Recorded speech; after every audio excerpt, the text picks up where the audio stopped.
Magandang gabi Pilipinas, magandang gabi probinsya ng Sorsogon. Ngayon po ay araw na naman ng Sabado, petsa 5 sa buwan ng Setyembre. Para sa lingguang balita, ang inyong makakasama si Rosauro Amistoso. Narito na ang headlines ng lingguhang balita. Sorsogon City Veterinary Office, patuloy ang isinasagawang anti-rabies control. Cambulaga, Barangay Captain Mate Perdigon, pinasalamatan ang mga lider ng probinsya at lungsod na patuloy na tumutulong sa kanyang barangay. Inaugurasyon ng bagong barangay hall ng San Roque, pinangunahan ni Mayor Esther Amor. Barangay Balogo, napagkalooban ng DENR bilang Model Barangay Award sa patuloy na programa ng barangay sa solid waste management. 3,000 heads ng free-range chickens ipinamahagi ng City Vet Office kung saan isa ito sa 10 points agenda ni Sorsogon City Mayor Esther Amor. COMELEC Election Supervisor sa Sorsogon City, patuloy ang panawagan sa maagang pagpaparehistro.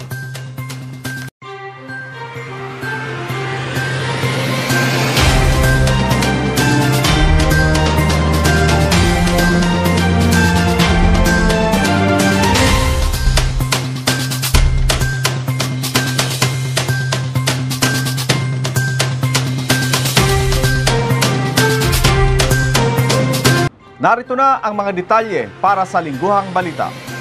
Patuloy ang isinasagawang programa ng Sorsogon City Veterinary Office sa pamumuno ni Dr. Alexander Destura, kung saan patuloy ang programa nila tungkol sa anti-rabies control. Ang ulat ihahatid ni Regan Dino. Nandito tayo ngayon sa Sorsogon City Hall at ating makakausap si City Veterinarian Dr. Alexander Destura. Patuloy ang isinasagawang anti-rabies control ng Sorsogon Veterinary Office sa mga barangay. Ito'y sinimulan noong Mayo taong kasalukuyan at sa kabuuang bilang ng mga barangay na kanilang nabakunahan ay umabot na sa 52 barangay na pinangunahan ng Bacon District, West District at isusunod na ang S District. Samantala umabot naman sa 8,385 ang kabuuang bilang ng kanilang nabakunahan. Nag-start kita kan pagbarakuna, balay-balay sa din ng mga ayam. Ano na, Mayo na. So, niyan po, halos nasa 52 barangays na kita na nabakunahan. So, ang hinimong mi po tabi, pig-strategize mi so pagbarakuna. Nagpuon kami sa mga peripheral barangays, mga boundary barangays kang East, West, and Bacon District. So, sa Bacon District, pinuunan ta sa Usiao, Santo Niño. Katapos, abot naman duman sa San Juan, Parani, digdi sa sentro. And pag abot sa East District, pinuunan ta naman sa Marinas, Abuyog, Parani, Pasiring sa sentro. And sa West District, from Salvacion, paibaba. So, tapos na po tabi ang Bacon District, mga barangay sa Bacon District. And nagkapira na lang sa West District, kung yan nga ni Punal daw, Barangay Talisay sa West District. And anahudyanta na lang po ang sa East District, so mga sa sentro na barangay. So medyo digdi sa East District, medyo dakulaan, bibingkahan sa kaiba pa ng mga barangay. So siguro next week, ma-focus na kami sa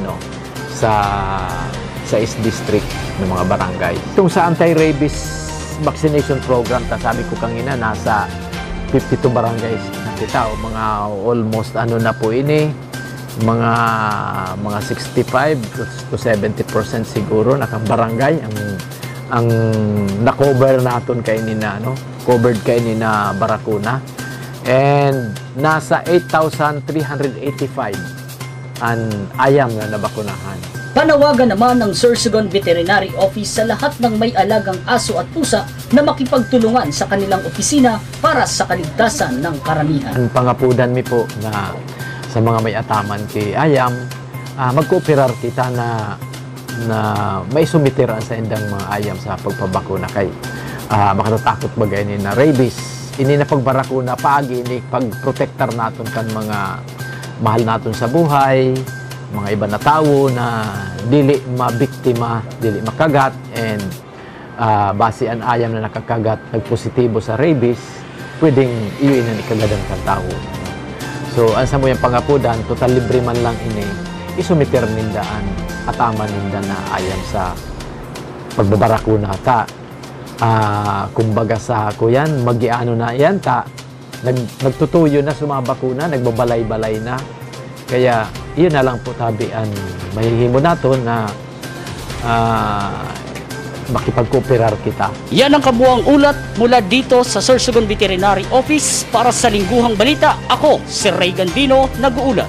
Kahit dalawa ang katungkulang pinangahawakan ni Maria Teresa Perdigon bilang punong barangay ng Cambulaga at Liga ng mga Barangay President ng lungsod ng Sorsogon, onhan pa rin ito sa mga proyekto sa kanyang barangay. Ang exclusive report ni MJ Mendoza para sa Lingguhang Balita. Bilang patunay sa kanyang pagiging aktibo hindi lamang sa pagiging ABC President, makikita sa kanyang sariling barangay ang mga patapos na proyekto. Una na rito ang naibang covered court. Meron ding 2-story barangay hall, 2-story daycare center, at ang kapaki-pakinabang pagdating ng araw ang itinatayong water system. Sa pahayag ni Kapitana Mati Perdigon, nagsumikap sila na magkaroon ng sariling lupa. Isa na dito ang halos 3 taong pagtitipid upang makabili ng pagtatayuan ng kanilang mga bagong proyekto. Ini po nangyari 3 years ago na naghinguha po ang barangay, kaupog ko po ang mga barangay kagawad na makakuha po kami ng lote. Kaya awato na po ako, sinasabihan ni Nanay Ebi na kung gusto magkaroon ka ng project na mga infra, ng mga covered court, daycare center, kailangan muna na magkaroon kayo ng sariling lupa. Kaya 3 years po na nagtipid po ang barangay para po makabakal po kami ng lote. Ang sabi nga ni po ninda, kay nano daw nagbakal ang barangay ng lote sa Manipa. Dili po ninda aram na ang asawa ko baga nagtatrabaho sa highways, may na magkakaigwa dida ni covered ay coastal road, kaya ini po ang napili namon na mabakal. Yan po ang istorya sa dike, yadi po kami sa lugar, di na po binutang intiro na project. Bukod pa rito, sinisikap niya na walang maging positibo at mapanatili ang kanyang nasasakupan sa pagsunod sa pinapaalala ng Interagency Task Force para sa kaligtasan ng bawat isa. Sinabi rin ni Kapitana Perdigon na walang katotohanan o fake news ang nagpabalitang may nagpositibo sa kanyang barangay. Bado na aga, nagtawag sa akin si Mayor Esther, Kapitana, may positive sa inyo. Sabi ko, ma'am, sino po? Tapos tinext niya sa akin ang pangalan, pero kausapin mo ngayon si Dr. Diacal para ma-verify mo. Di, anhini mo ko pagkatapos ang istoryahan namon, tinawagan ko si Dr. Dialca. Sabi ko, Dok, may positive daw sa amon. Pero aram ko na kung sino ang ngaran, irog sa diyan ngaran. Sabi niya, i-verify ko ngayon, Kapitana. Ay, amo ngayon, may positive niya sa Cambulaga, sa Ro. Sabi ko, sino po ang ngaran? Kailangan man ako pili kay bawal baga.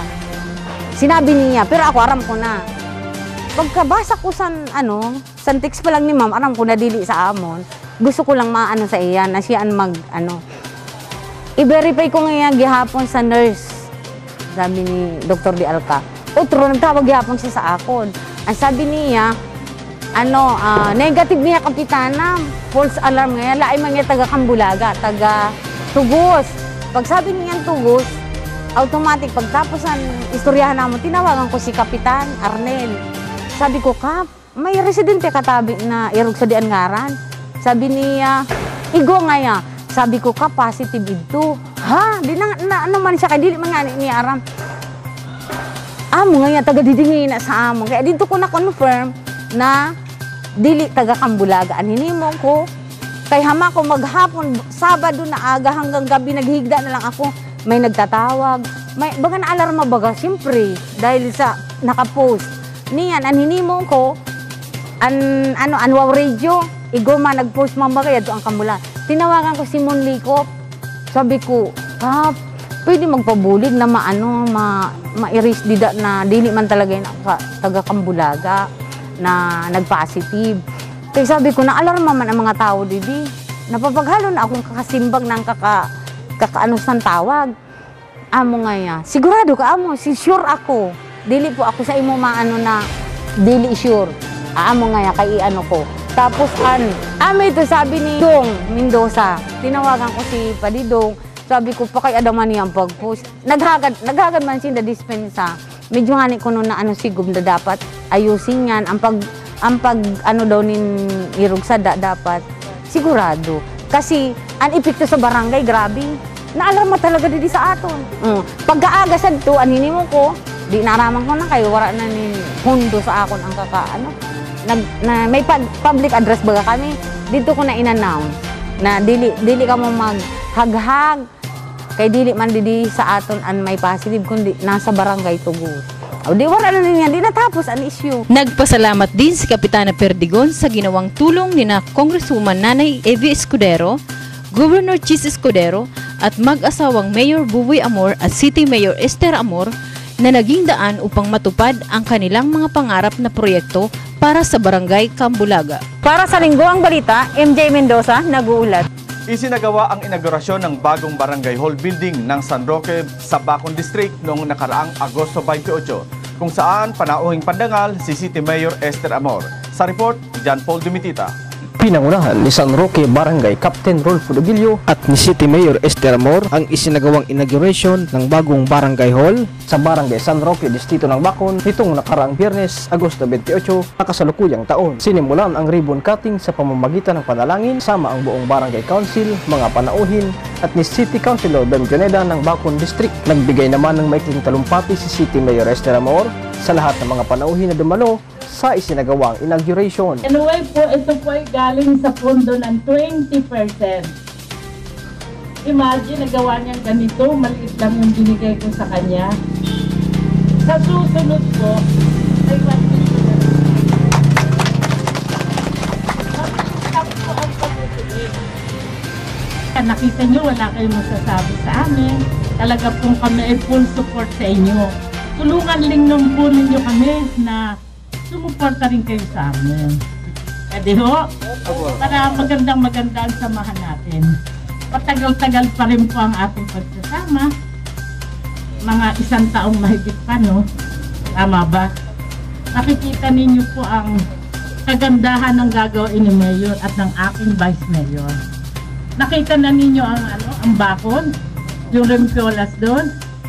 Maganda ho ba?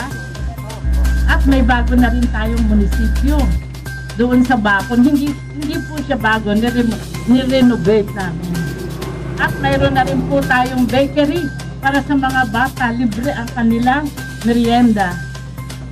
Kaya po medyo tumataas na ang level natin, pero yan po ay sa tulong ninyo.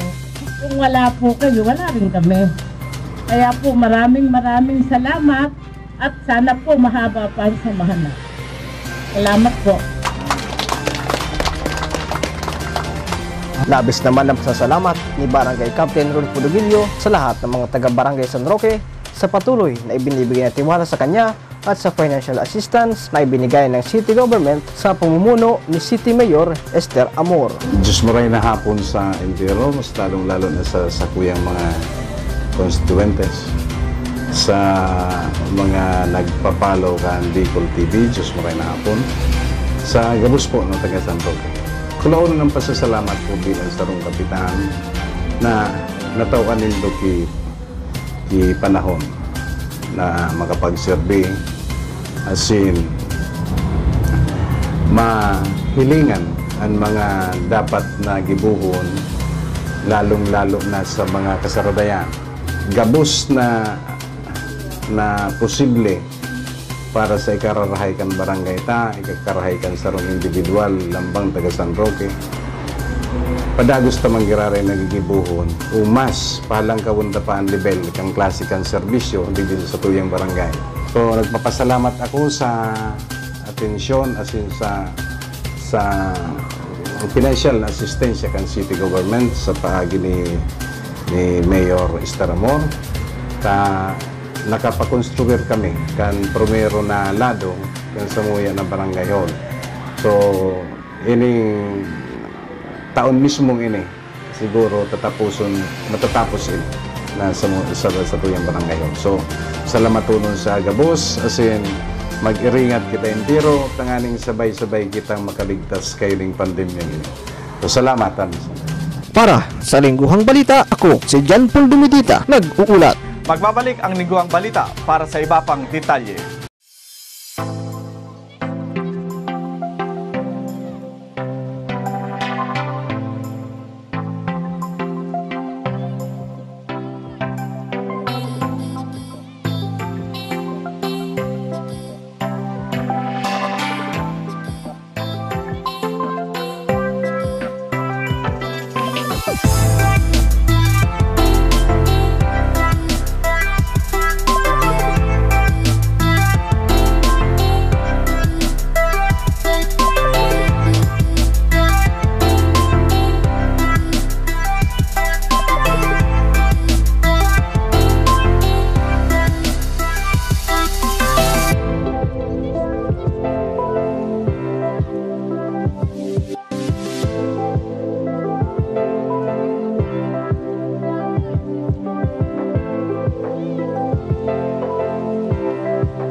Build a brighter future with a world-class education at Computer Communication Development Institute, Sorsogon Campus. Highly qualified instructors, fully air-conditioned classroom, multimedia and modern teaching facilities, diverse student development programs and activities, affordable fees and scholarship grants.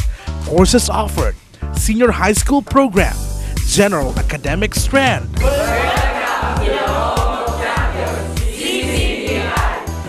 This is the home of achievers.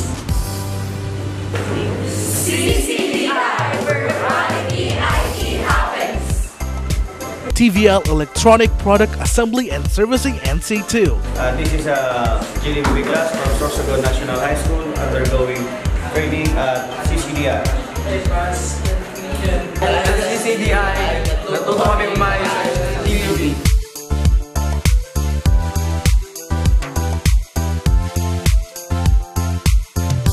We are happy. We learn more in CCDI. Because of CCDI, I'm certified EPAS technician. TVL Programming.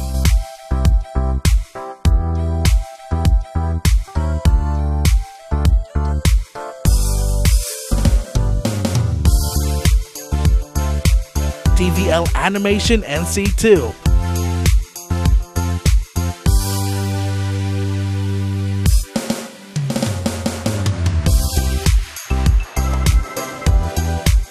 TVL Computer Systems Servicing NC2.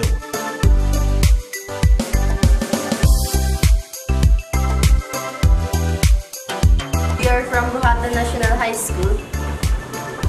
We are training for computer servicing for NC2. Be the best IT practitioner and enroll BS Computer Science, BS Information Technology, BS Information System, Associate in Computer Technology. Be skilled through our tester program. 3-year diploma in Programming and Software Development, 3-year diploma in Electronics and Computer Technology, Electronic Product Assembly and Servicing NC2, Animation NC2, Computer System Servicing NC2, Electrical Installation and Maintenance NC2, CCDI, a consistent champion in Philippine Skills Olympic in Information Technology category, a contender of the Philippines in international IT competition, garnering gold in China, silver in Malaysia, and Medallion of Excellence in Abu Dhabi, a former South Luzon champion, one of the Bicol's finest in basketball, an 8-time champion in Philippine Collegiate Champions League Sorsogon,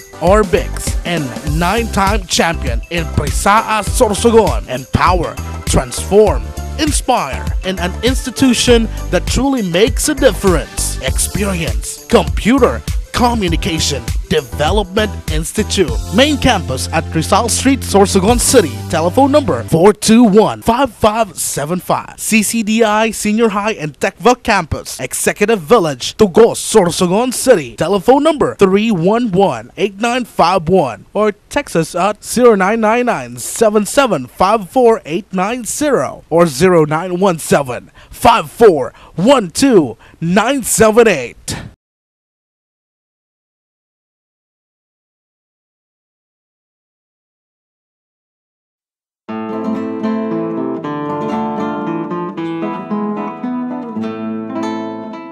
In tropical Philippines, vast coconut plantations sustain millions of coconut farming families. Coconut is harvested once between 30 to 45 days.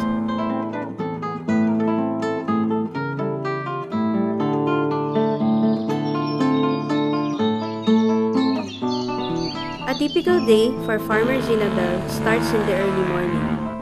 It is harvest time and she has to set out early.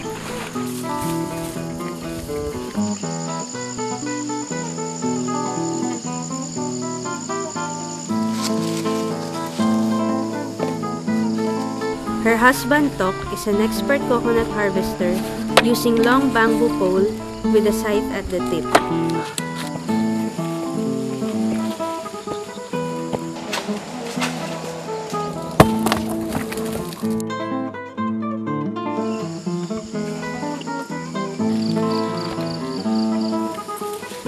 Zinabel does the nut collection. The couple shares the task in the husky.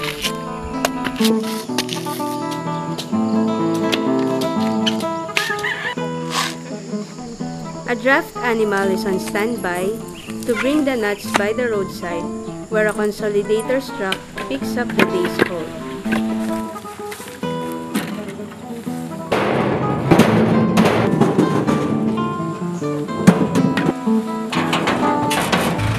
But today is not a typical day for Zinabel, because after she gets the payment for the harvest, she will attend the meeting of coconut planting and replanting technicians, where she is also one. Zinabel is a member of the Bondok Peninsula Samahang Organic Fair Trade Farmers, which earned its Fairtrade USA certification in September 2013. The cluster receives a monthly fair trade fund which finances projects that benefit the coconut farmers, the community, and the environment. There are 8 coconut farming clusters distributed in the provinces of Quezon, Bicol, and Sorsogon. Membership is currently at over 4,000 farmers, covering some 29,000 hectares of organic farms. The clusters have thus far received over 60 million pesos in Fairtrade Premium since the program started in 2013. One major project of the clusters is Coconut Planting and Replanting Program.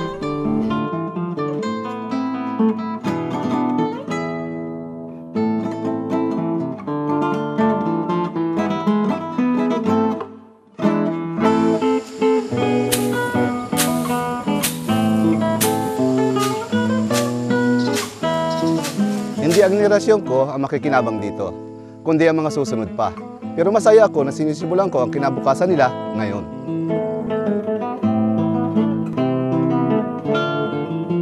Also being implemented by the cluster is a feeding program for severely wasted school children.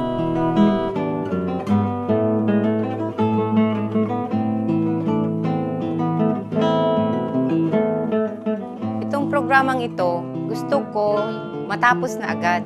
Ibig sabihin, natuto na ang mga magulang na maghanda ng masustansya at abot kayang pagkain sa loob ng tahanan upang wala nang papasok na estudyanteng walang laman ang tiyan.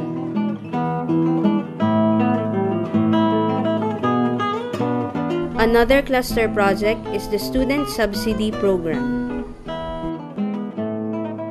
Gusto ko kapag nakapagtapos ako, babalik ako rito para tumulong iangat yung buhay ng mga taong nagpaaral sa akin.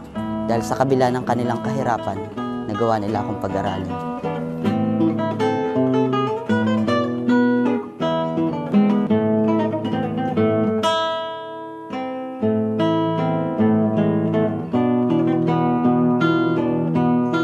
Maraming farmers na naghihintay muna kung anong mangyayari.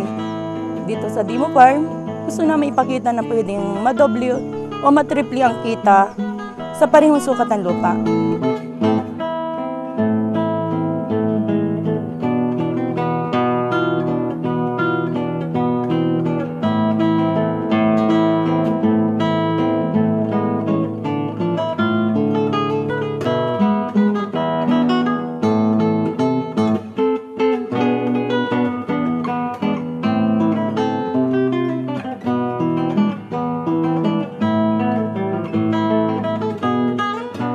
Meron po akong daily income sa pagtitinda ng isda at meron din naman po akong monthly income sa pagninyog.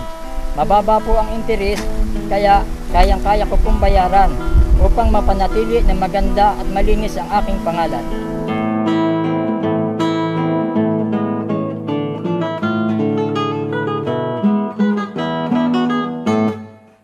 Panatag ang loob ko na may makukuha ang pamilya ko, ano man ang mangyari sa akin. Dati walang ganitong siguro para sa aming magsasaka.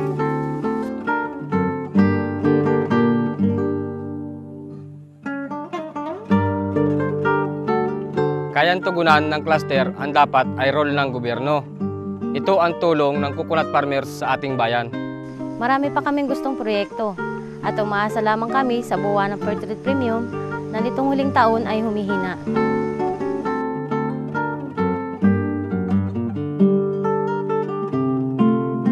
Sa meeting ng aming committee, iniisip namin isailalim sa insurance ang aming mga pananim at livestock upang may masandalan kami kapag may kalamidad at peste.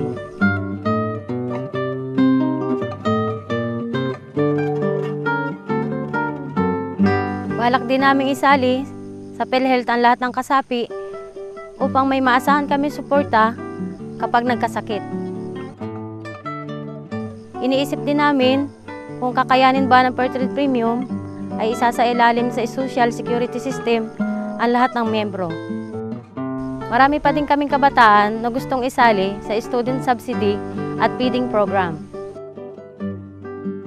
Lahat ng ito ay kailangan ng Fair Trade Premium at malakas na suporta mula sa committee at MAP.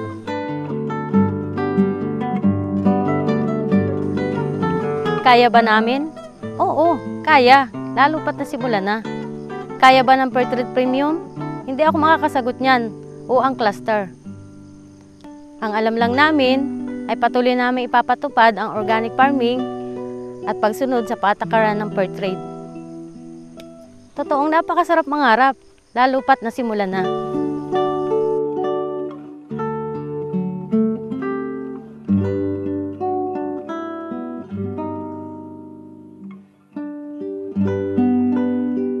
Dumating ang fair trade sa aming bayan, bagong paraan ng paglaban sa kahirapan. Iniaangat ang sarili, nililingap ang bayan, inang kalikasay, inaalagaan. May mga problema, may mga balakid minsan, subalit sa pagsasama-sama, ito'y nalalampasan. Fair trade ay tangkilikin, suportahan sapagkat ito ang magpapabago sa ating bayan. Dahil pag pantay-pantay, yayabong ang buhay.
Para sa iba pang mga detalye, pagtutok sa programang Solid Waste Management.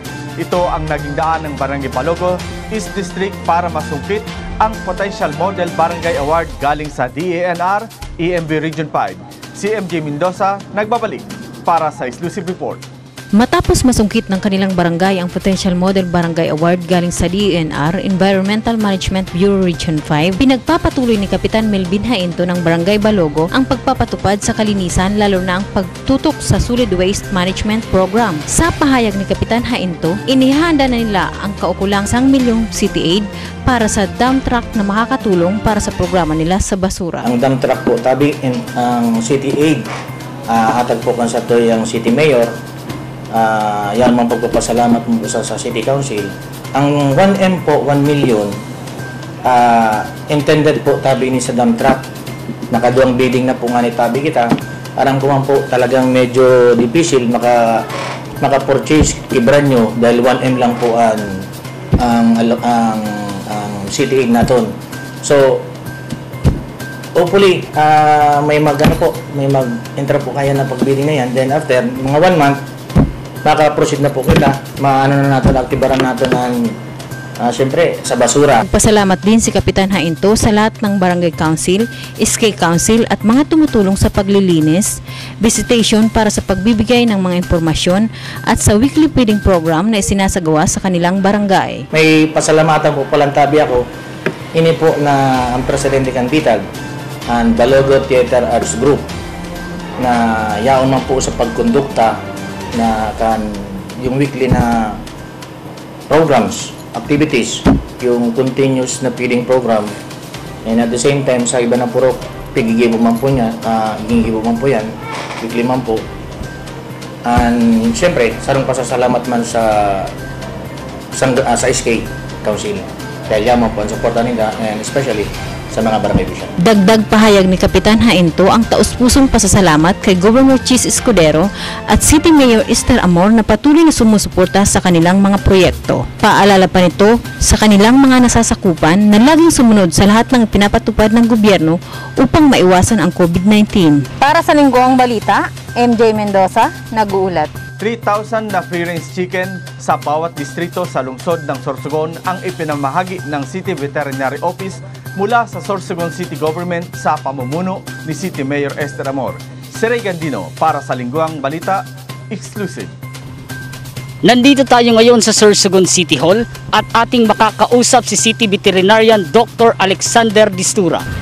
Namahagi naman ng 3,000 heads na free-range chicken ang Sorsogon City Veterinary sa pamumuno ni City Mayor Esther Amor sa bawat distrito ng Sorsogon City. Bali, nag-distribute si Mayor kay 3,000 heads na free-range layer chicken.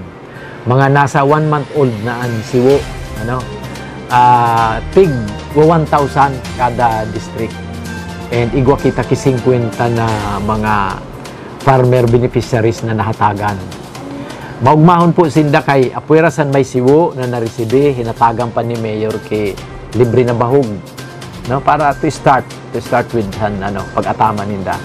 And igwa po sinda ki mga nets na itinaok. Nagbigay din karagdagang tulong ang Veterinary Office sa pamumuno ni Dr. Alexander Distura at Sorsogon City Mayor Esther Amor sa ilalim ng livestock program na nakapaloob sa kanyang 10 points agenda. 10-point agenda ni Mayor Esther Amor. Ang saro dyan sa mga programa itong sa Tanging Yaman program sa agrikultura na nagtatabang kita sa mga parasira, mga parauma.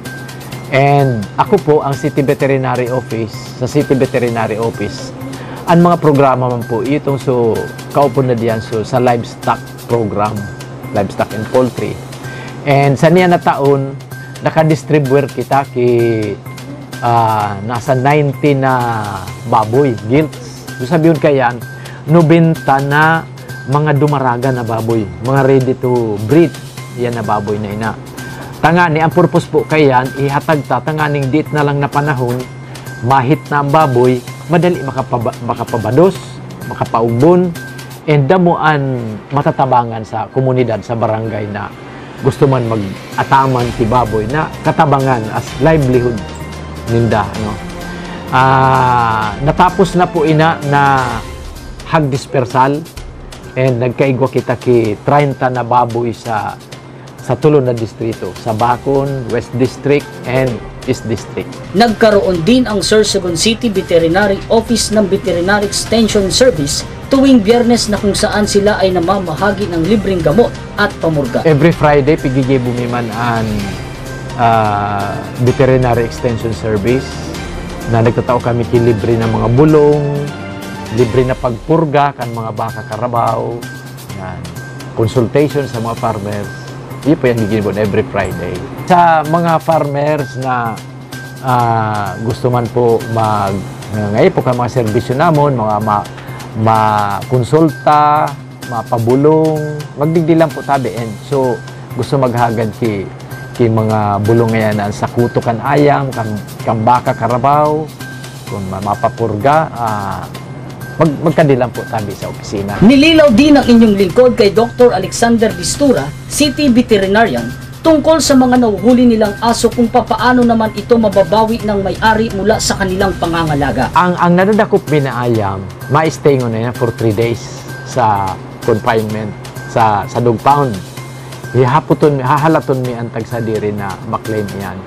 Ang kaipuhan niya, kayan, pagkadi sa amon, may daradara na siya na kadena, and mabayad siya sa treasurer's office ki worth 500, and maduman siya sa dog pound, and dara niya ang kadena, and igwa siya kipipirmahan papalandig din bago siya magbayad sa treasurer's office.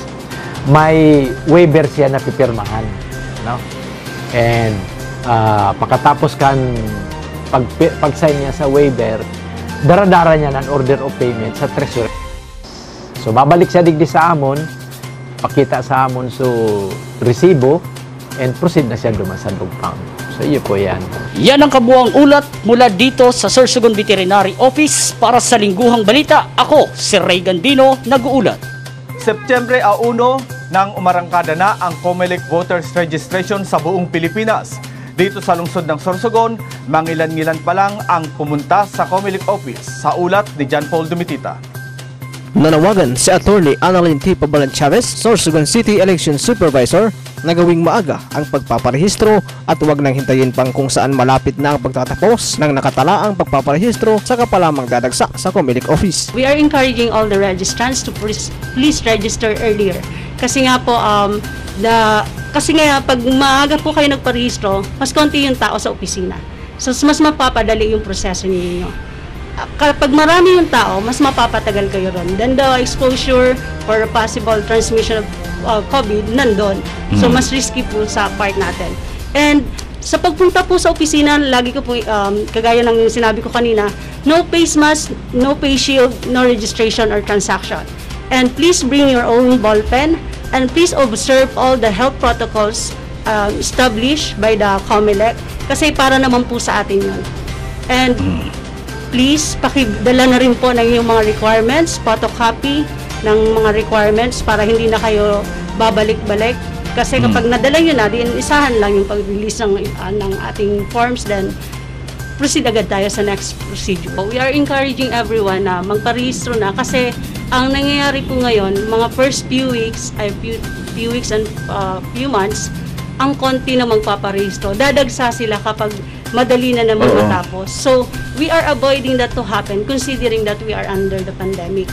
So, the more na magiging vigilant tayo and responsible sa pagpunta sa lahat ng opisina ng Comelec at hindi na naghihintay ng tulong or kung ano man, and we register, mas makakatulong po tayo. Sinabi pa ni Attorney Chavez na mag-i-schedule din sila ng per barangay na magpaparehistro sa Comelec office sa buong barangay na nasasaklawan ng lungsod ng Sorsogon. Magkakaroon po kami ng scheduled registration. Parang kung itong petsang to, para lang to sa barangay na ganito. Kasi hindi po kami pwedeng pumunta sa barangay. So, i-schedule namin na kada barangay, magkakaroon sila ng parang sa kanila na lang talaga schedule. Para sa Lingguhang Balita, ako si John Paul Dumitita, nag-uulat. Yan ang mga balitang nakalap ng Bicol TV News Team para sa Lingguhang Balita. Hanggang sa susunod na edisyon ng Lingguhang Balita, dito lamang sa Bicol TV Sorsogon. Ang inyong lingkod, si Rosauro Amistoso.